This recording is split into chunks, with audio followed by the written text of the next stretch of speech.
હજી હું બાપ બેઠો છું, હજી તારો બાપ બેઠો છું.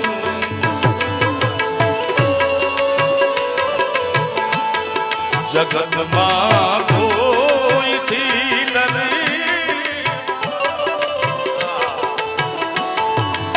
એ જેનો બાપ પડકારો કરીને કે દુનિયામાં રાવણ થી નો બીવે સાહેબ, કારણ કે એની પાછળ બાપની બેકિંગ છે, બાપનો આશીર્વાદ છે.